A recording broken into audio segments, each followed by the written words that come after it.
expand or not. I liked it. I don't know. Well, this is my birthday weekend, so I always can remember getting married that weekend. Attention, class is beginning. Hello, everyone. My name is Christopher Paul Carey. Please call me Chris. I am here to talk about Threelegged farmers in Ancient Opar, the lost empire of Khokar. I had the honor of finishing the third book in the series, The Song of KWASIN, that came out originally back in 2012 from Subterranean Press in an omnibus called Gods of Opar. I collected the first 3 novels.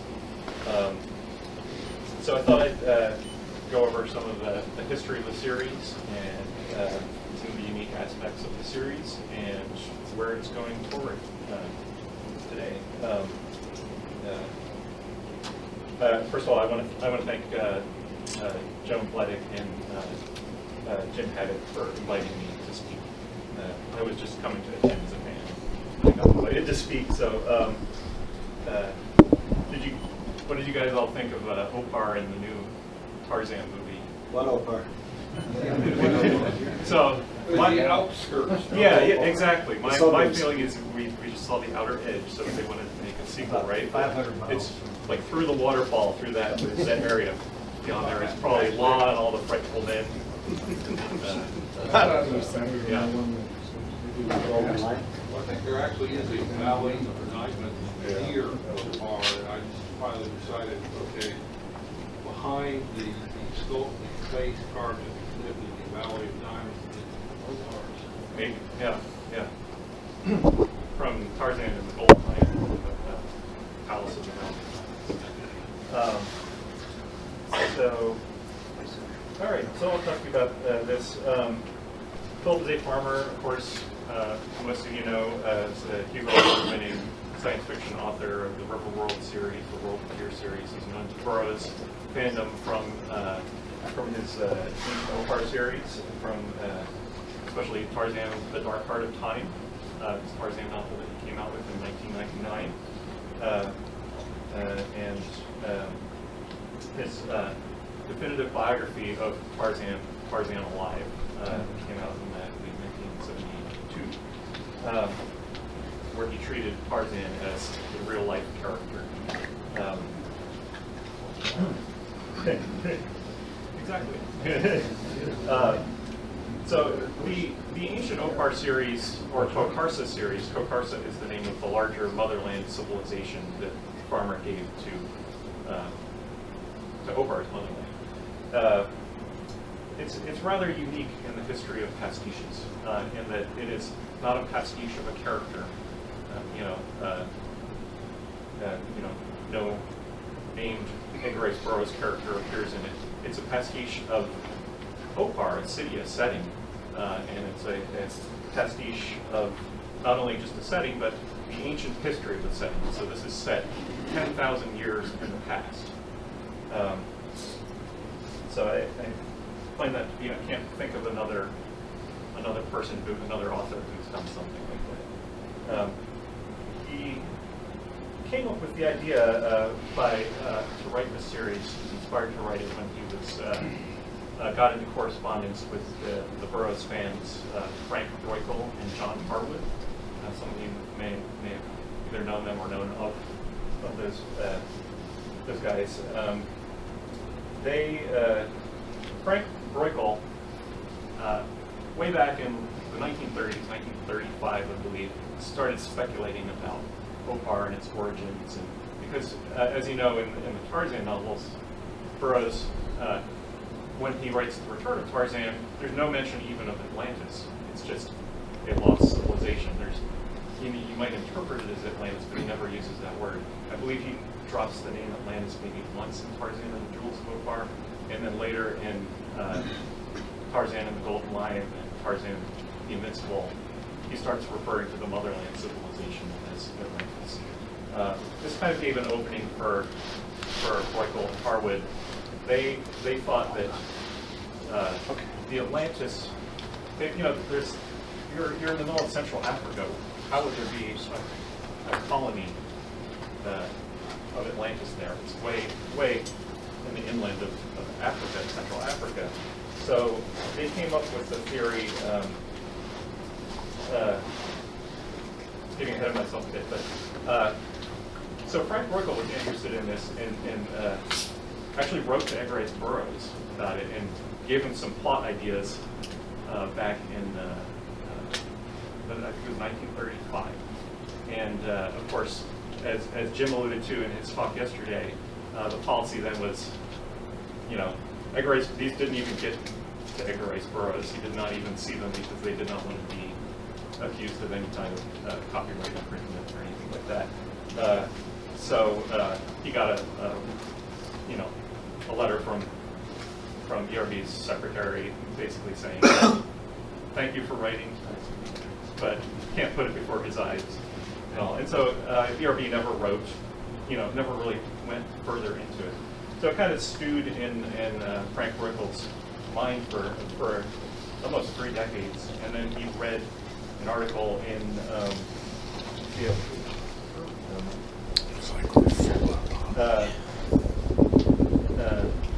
either Erdem or maybe the Bulletin, The City of Unseen Eyes. Chair from up there. That John Harwood wrote on Opar, and so he started making speculations on it. That article so fascinated Frank Broeckel that he started corresponding with Harwood about Ancient Opar, and together they, over 30 years, wrote a large monograph which eventually got published by Alan Hansen back around 99 or 2000. As Heritage of the Flaming God. It was originally meant to be published, Vern Cornell was going to publish it in the Burroughs Bulletin back in the early 70s. And I believe I heard that it actually got laid out as an issue and then never even materialized.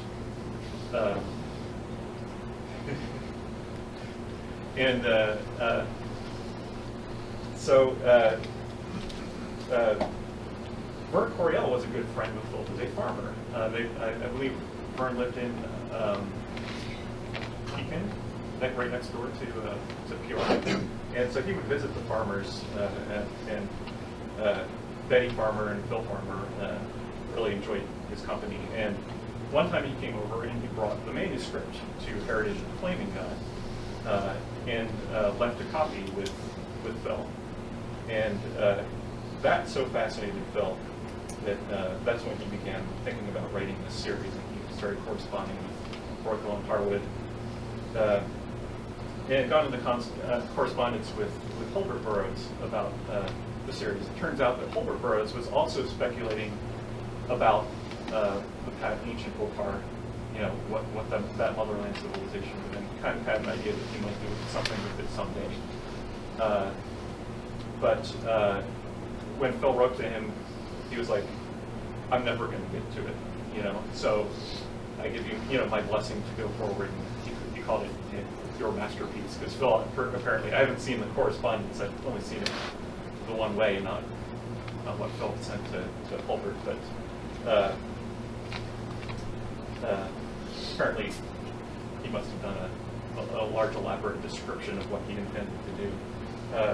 So Phil got permission and went forward with the series. The first book came out in 1974. It was Ha-Don and Ancient Opar. So a lot of people say Hayden. Phil pronounced it Ha-Don. Phil had almost a master. He was like a credit or two shy of having a master's degree in linguistics. And when he did the world building for the Ancient Opar series, went all in. It's very Tolkien-esque in the elaborateness of the world building. He also had an avid interest in anthropology and pretty much everything. He was a Renaissance guy.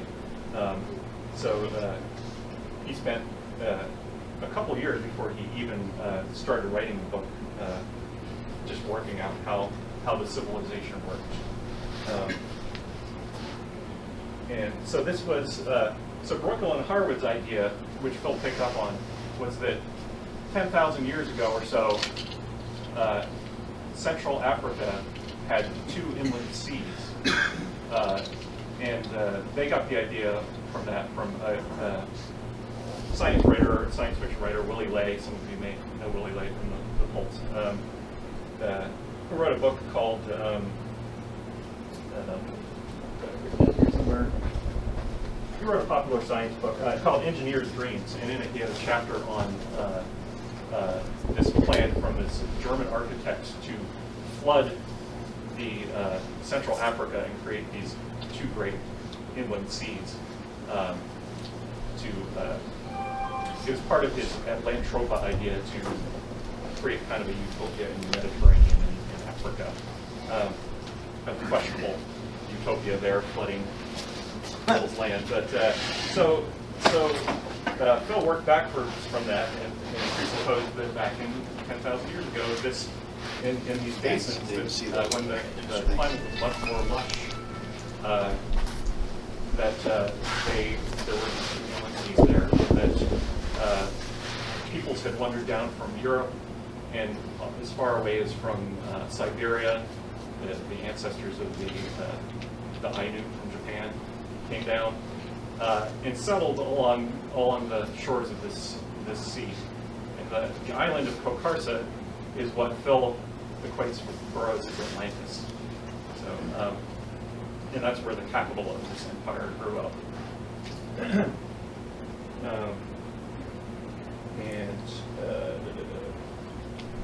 Goes from there.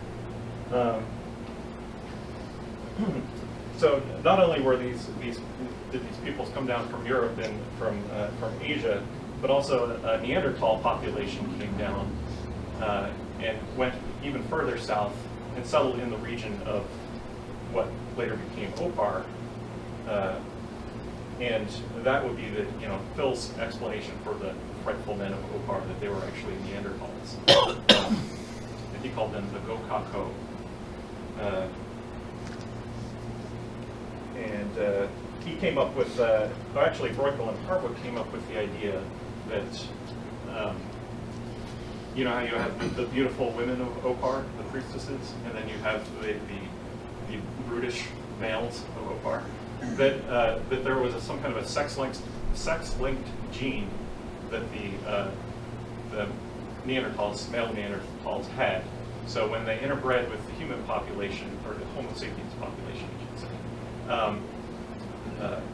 it expressed itself differently with sexual dimorphism, so that it made the beautiful women. So they came up with a scientific explanation for ERBs. Yes.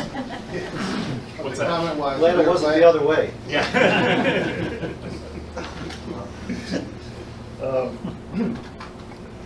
So Farmer did a lot of unique things with this series. He also not only drew inspiration from Edgar Burroughs, but he drew inspiration from H. Rider Haggard, who, I feel Edgar Burroughs was writing largely in the tradition of. In my younger years, I was obsessed with Edgar Burroughs. I had read a spattering of H. Rider Haggard. As I got older, I started reading Haggard, and I really, really enjoyed his work. What Farmer did was he took two characters from a H. Rider Haggard novel, Alan and the Ice Gods. It's an Alan Quatermain novel. And he took those two characters and inserted them into his series. That would be Lalila and Haga. He changed their names slightly. He spelled them differently, but those are essentially the characters. And there was an axe that one of the characters had that actually eventually that Haggard had passed down in his various works to Umslopogaas. So that axe plays a prominent role in this series. It comes really to the fore in the third book, the book that I completed. It was published back in 2012, The Song of KWASIN. The character of KWASIN is kind of this giant anti-hero, barbarian type character, gets exiled for ravishing a priestess. He ends up with this axe. And so what Farmer was doing is picking up with Haggard, tracing the history of this axe up until it eventually becomes possessed, owned by Umslopogaas.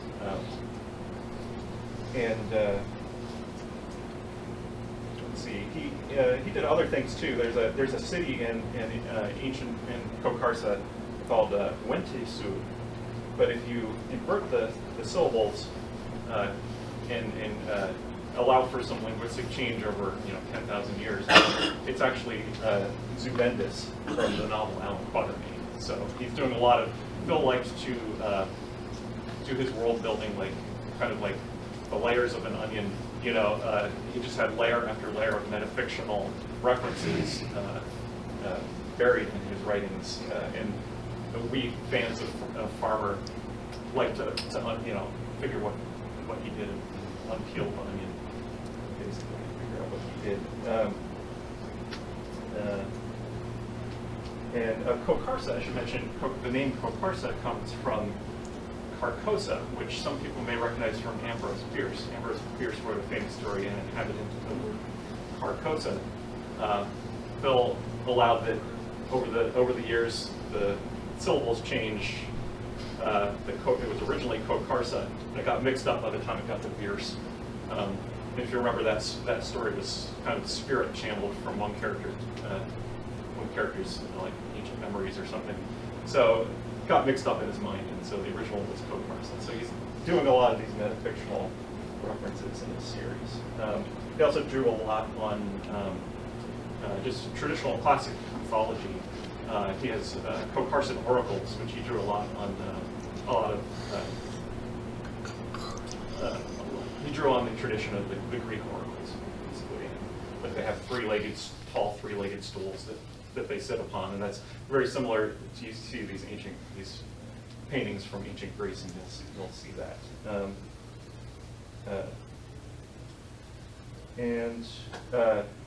I guess I'll talk a little bit about how I came to be involved. I first met Phil back in 1998. He was just at a library event in Peoria, Illinois, and I drove out from eastern Pennsylvania, where I lived at the time, to visit him. And I had written some articles on him at that point, and he knew me from those articles. I started coming back to see him every year we started holding farmer conventions in Peoria every year, and they were originally held in conjunction usually with the Peoria Public Library, and then we would have a reception. We would go back to Phil's house, which was like such an honor to be able, for fans to be able to hang out and look at his library and chat with him and his lovely wife, Betty. And so that went on for several years. And in the meantime, I became very good friends with Mike Croco, who was Phil's official webmaster, and he started publishing a magazine called, a fanzine called Phil is a Farmer File, the magazine of Phil is a Farmer, and we were publishing a lot of previously unpublished material in it. And so Mike would go on treasure hunting expeditions through Phil's files periodically to see what we could find, with Phil and Betty's permission. And one time he went and he came back, and Mike did, and he wrote to me and I said, I found the outline to what was then called KWASIN of Opar. And I can talk a little bit about why the title changed of that work. But so he wrote back and was like, I don't know what we could do with this. Maybe we'll sell copies on the website, just Xerox copies, because Mike had done that on behalf of Phil just to make a little extra money. He would sell Xeroxes of manuscripts or unpublished works. And I'm like, I know what we can do with it. We can finish it. So I wrote a proposal to Phil, who I knew a little bit better by that point, and he had expressed approval of a number of articles I had written on him, kind of liked the take that I took on his worlds. And I laid out exactly how I would do it and how I would pretty much take a purist attitude to it and write this as if it were Phil as a farmer writing it. And to my surprise, he accepted the proposal. And I wrote the novel, completed it back I was going to grad school for writing. I was getting my master's in writing popular fiction at the time. So I had to put off actually writing it for about a year and a half. Because I was writing another novel that was my thesis for that program. But it gave me time to do a lot of research. I went back to Haggard, reread all the Opar books multiple times, both Burroughs and Farmers, and so that was completed in 2008 after I got out of grad school. The first thing I did was write that. It sat unpublished for a while because Subterranean Press decided to acquire it. They had already lined up a number of farmer titles, and Phil passed away in 2009. They put a memorial collection out. It got delayed even further. Came out finally in 2012 in Ancient Opar. And after Phil passed, by that time Mike had moved on from fanzine publishing into becoming, setting up his own press, Meteor House. And I did a lot of consulting with them. I should say I'm an editor. I'm senior editor at Paizo Publishing. We publish the Pathfinder role-playing game, which is one of the most popular tabletop role-playing games in the world.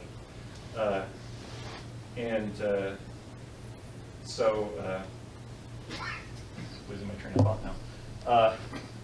Waiting for Subterranean. Yeah, so I was waiting for Subterranean Press to put that out.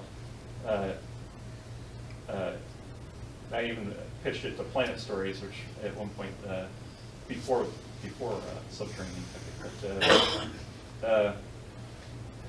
So the book came out, and afterwards, so Mike became, that's what I was saying.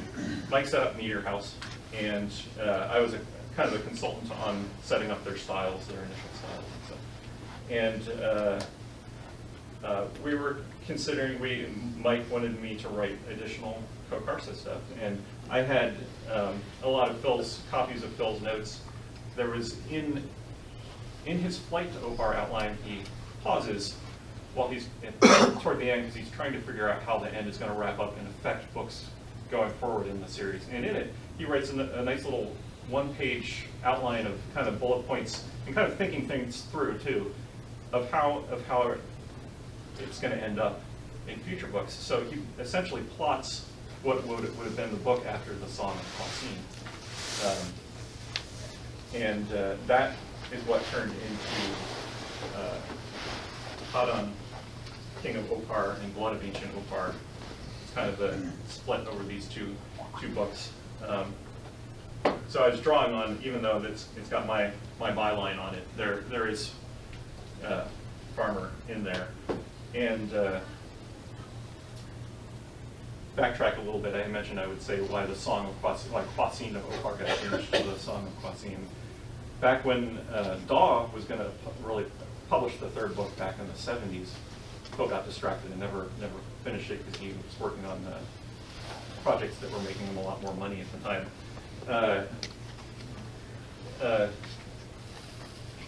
Donald Wollheim wanted to call it KWASIN of Opar. Phil pointed out KWASIN was already established as not from Opar. He's from a city called Deep Bay.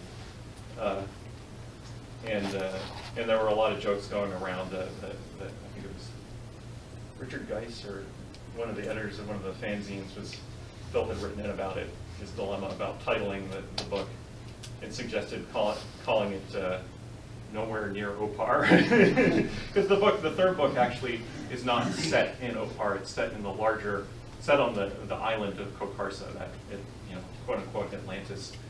So it doesn't have Opar in it at all. So I was talking to Meteor House about writing these books, and I was uncomfortable writing about Opar without contacting Edgar Brewers Incorporated and making sure it was okay to go ahead and do that. So we had written to them and hadn't heard back for a long time, so I decided, all right, I'm gonna skip that and I'm gonna start writing about Hadan Sun. We were gonna make the announcement. It's gonna be called Gates of Kor. It's gonna be the next book. And while it was the day before, K-O-R with a little accent mark over the O, which is the lost city from H. Rider Haggard's She. So we were at Pulp Fest about to make the announcement about Gates of Kor, like literally that was earlier in the afternoon of that day when we were going to make the announcement, when the email came through from Jim giving his blessing to go ahead and write these books. So I quick changed course and said, guess what? The FarmerCom program that says I'm going to write this other book is not accurate. And so I wrote these two books. There will be more of the series, the Khokarsa series. It will continue on with Hadon's son, whose name is Khor, spelled K-O-H-R. Obviously, the city of Khor is named, in Farmer's universe, is named after Hadon's son. I'm not sure when I'm going to begin that. I'm looking at some other projects that I might work on before that, and it's also a massive undertaking. I want to reread a lot of Haggard, and I'm very familiar with Haggard already, but I'm kind of obsessive about getting the facts right and carrying continuity forward in a way that's true to the original author. So that is pretty much all I have here on my notes. Where is it? 12:32. Anyone have any questions? Yeah. How did you pronounce his name? Hadon? Hadon. Hadon? Long O. Hadon. So in this book here, Flight to Opar, Meteor House put out this edition a year or two ago. I found, before this was published, I found the original manuscript in a university collection. There were two manuscripts. One was his first draft, and then one was one that was copy edited by Daw. I believe Alan Wollheim himself copy edited it. I'm, as I said, an editor myself. I recognize a good editor. There were very, very excellent copy edits in the book, none of which I would want to ever tamper with. But there were also large paragraphs, or in some cases a page and a half, or just a sentence that was very meaningful. It might have been a sly reference that either Donald Wollheim didn't get or didn't think was important. And so what I did was when Meteor House told me they wanted to reprint Flight to Opar, I said, let's go back to the original manuscript and let's restore go back to Phil's original words and restore those passages. So it was a painstaking process, but I went through the whole manuscript and did that. And so I have an introduction in here talking about how the process of editing this book. And we put a lot of, Meteor House is putting a lot of bonus materials. We've got like addendum 1, the world of Khokarsa, has either rare or unpublished articles by Phil in it. And we've been putting Phil's original outline, so there's the original outline of the Opar in here. And the Song of KWASIN has the original Opar to KWASIN of Opar. It's his original 1976 outline. So, Hadon. So how did Farmer pronounce Tarzan? Is it Tarzan or Tarzan? That's a good question. I believe he said Tarzan, from my memory. There's a recording that I have, and I've actually put it on my website. That was at 1973 Dum-Dum, where Phil gave the announcement of the Ancient Opar series. And he said, I'm sure he says Tarzan in that, so we can go check. With the recent film coming out, there was the commercial, the voiceover again of the commercial, the inflection at first was one way, and then they seem to have changed it and changed the inflection of the word Tarzan in the second. Yeah. And it was the same pronunciation in terms of the vowel sound, but just the inflection seemed to shift from one syllable to the other. At least it sounded that way to me. Yeah. Maybe we should take a vote and settle it. Yeah. We all say Opar, Opar. I remember in the Joe Lara TV series, they had that episode that was pretty much a version of The Return of Tarzan. And in it, the character La said, I'm La Opar. French. I'd never heard it pronounced that way before. So, yeah, I highly recommend this book edited by Alan Hansen and Michael Winger, which is still available if you Google Heritage of the 20th Planet, which is what they selling this book. This publishes Frank Broeckel and John Harwood's original article, as well as John Harwood's City of Unseen Lives, and then has some extra material by Alan Hansen and Michael Winger in it, and also a little letter that Farmer wrote to Alan Hansen about the series. Oh, let Huck go first. Oh, I'm sorry. Did Farmer ever read Pierre Lenoir? That's a good question. He I have. reminded of- Yeah. Puts it when I was in the middle of what his Ex- notes are. Exactly, yeah. I noticed that myself, but I'm not sure if he did or not. Gotcha. Yeah, one of my favorites, if not the favorite, Phil Farmer book was the Time's Last Gift, Yeah. which the character Lord Robertson, or however you pronounce that, is very easy to see that it was based on Tarzan.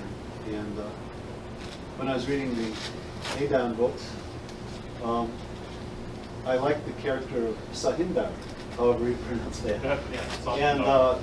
And it was tied in with Time's Last Gift, which I liked. Yeah. Could you comment on that? Are you going to bring more out about Sahindar, the gray-eyed guy?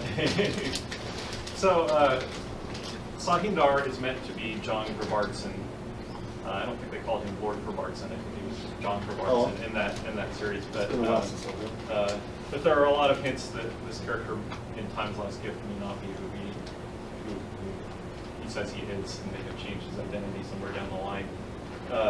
And he shows up more as a side character, more just referred to in actually the Khokarsan pantheon, or the Khokarsan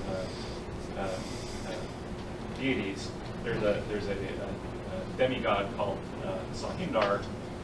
He's the god of time and bronze and plants. And he, according to Khokarsan mythology and religion,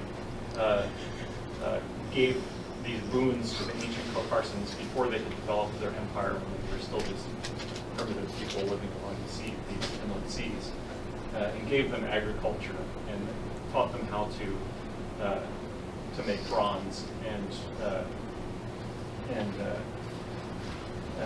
basically it was the one that raised up this civilization. So if he appears on the sidelines, and one of my novellas, Exiles of Co. I don't have here to show you, though there's an ebook available.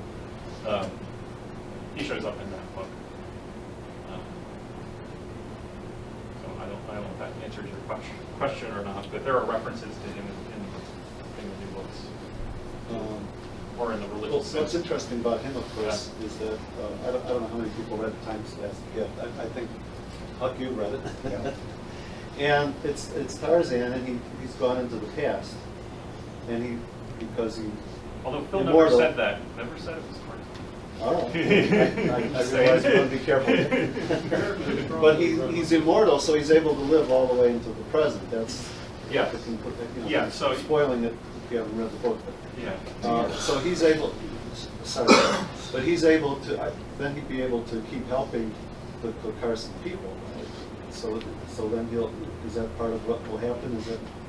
So I Or is think he just the way staying that away? Phil set it up is he was there at the beginning and then realized that he shouldn't be doing this stuff. Right.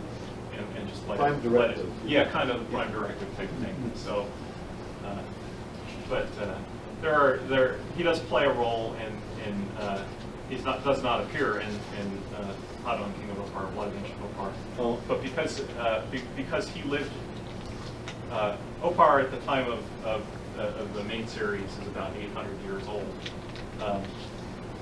and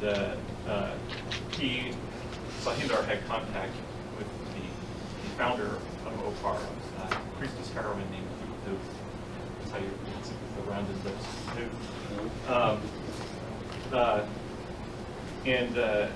So she was the founder of Opar in Farmer's Universe, and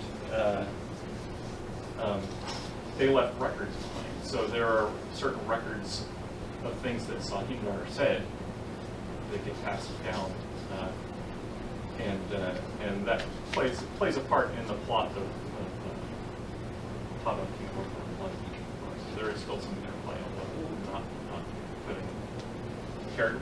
Phil didn't really want to put the character. He said in various interviews that he would only appear, Sahindar would only appear as a side character.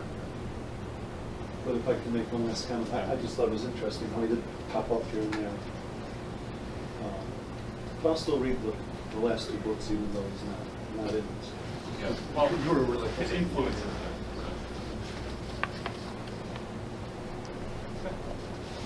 You said they left records. That implies that they had writing? Yes. And they had something like paper or things like that? They did. They had they used papyrus, and there were scribes in Ancient Opar, and they also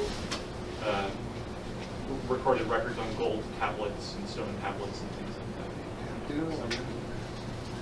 So they had Phil worked out the language, like I said. He actually worked out the syllabary. It was a syllable. I can't say the word, but syllabary language. I'll just say it like that.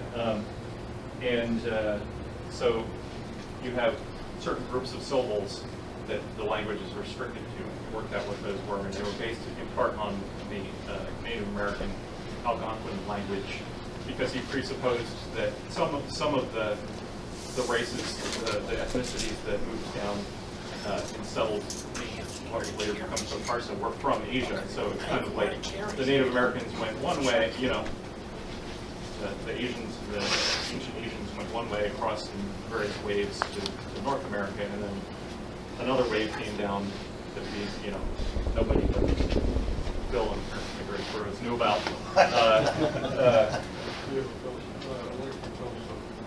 What's that? There is a novel, Alita, or The Decline of Mars by Alexei Tolstoy. Okay. As Asians moving down into Africa. Oh, okay. Unaware. 1922. Very clear. And Mars is a colony of Atlantis. Was that the source for that Russian silent movie, Lady Anymore? Yep. All right. Look at much better. So I gave up on the River World after the third or fourth book. A lot But of people do. a lot is right. But he went, how many 12, how many books are there in the River World? I believe 6. 6, okay. So Tarzan is that, well, a character that's supposed to be Tarzan makes a brief appearance, right? So if Tarzan, what? Oh, in Riverworld? Yeah. Well, there's a gray stock character in it. Well, there's this guy that comes swinging out of the trees that seems really happy that he's there at one point. I think in the first or second book. Not recalling That, no? Yeah. Am I the only one that remembers that? Okay. They're banned. All right, so Tarzan's not You there. fall asleep while you read the book. Yeah, I He did. In my head. He later opened up, did a shared world anthology that had different science fiction authors continued on the Riverworld story, Right. and there may have been something in there like that. But, Okay, well then my whole question is pointless, but then they're stopping It's before. interesting. So in the later books, I just want to know if any of the Oparians had showed up or anyone, since everyone who's ever lived. No. Supposedly. No. So there's a footnote in the can't remember. There's an academic press that put out a lot of science fiction novels, reprints of novels with academic commentary, and Phil got to put footnotes in one of them. One of them was "Do the Deer Scatter Bodies Go?" or something for the book. And he wrote a footnote. He actually mentioned that the gray stock character, and he said, "No, this character is not related to Tarzan. This is the real. I'm talking about the real world here." He said, "River world is everyone who's been born who is from the real world." So he was making a distinction there and kind of sealing it off from the larger world universe. I just wanted Yeah. to say that maybe Bill, did you read The World of Tears? There's a character named Kikahawk, and he goes to different worlds, and in Yeah. one world he dresses up like Tarzan and runs around Right. with apes. Right, I and don't know, I don't think anything. there's an homage also to John Carter in that. It goes to a moon. Yeah. The John Carter homage is much more specific because I don't think they ever, Farmer ever actually used the word Tarzan when he described a Kikahawk. No. One guy said, Jasmine said, and who are you in this scenario? Kikahawk says, I'll give you one guess. There's no answer. But in the movie, he Yeah. Sorry, I apologize for interrupting. What's it like to write in another person's universe? It's a broad question.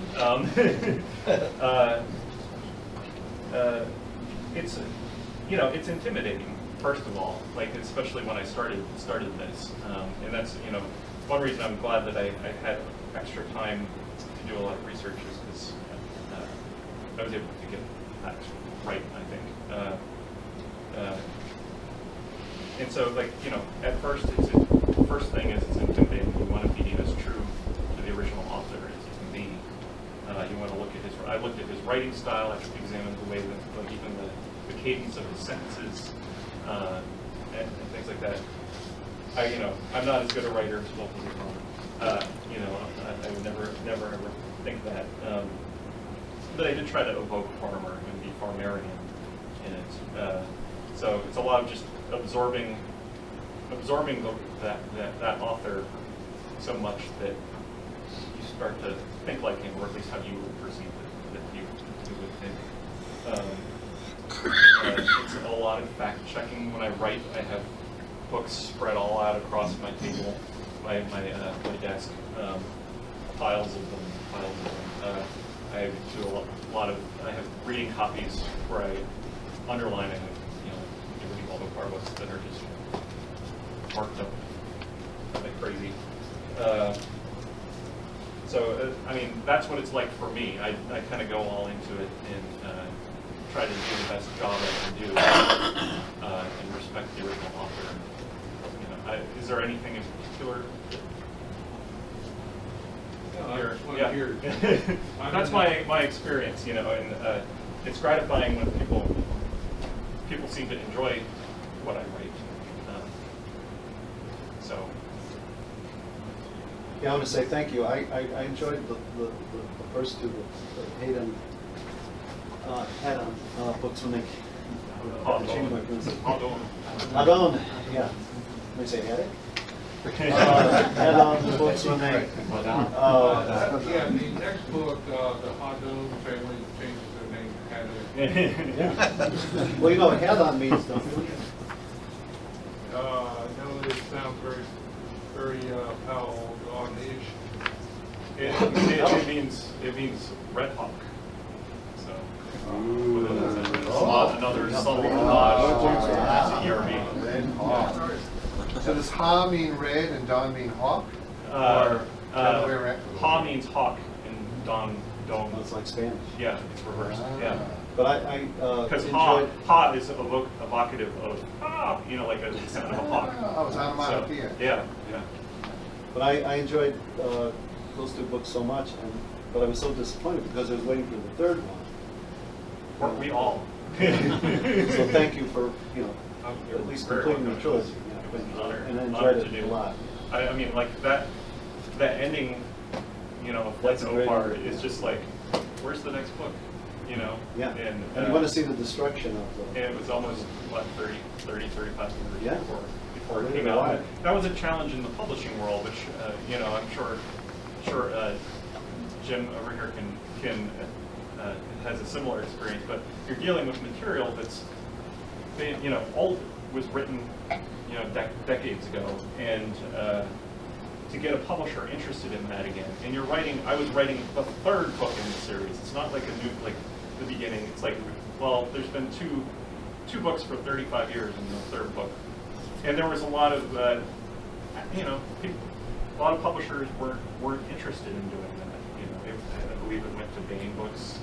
They passed on it, and because I'm not sure if they knew how to market it. And Subterranean Press was a really good fit because they do specialty books, nice hardcover books. People who know about that third book and have been waiting for it for so long, know about the series, sought it out, and it sold out on publication. I mean, like within a day or two of publication of it actually being officially released, it was sold out. And they do limited print runs, so that it was just gone. Meteor House has since reprinted the Song of Blessing, so it's a little bit of a. How am I doing on that?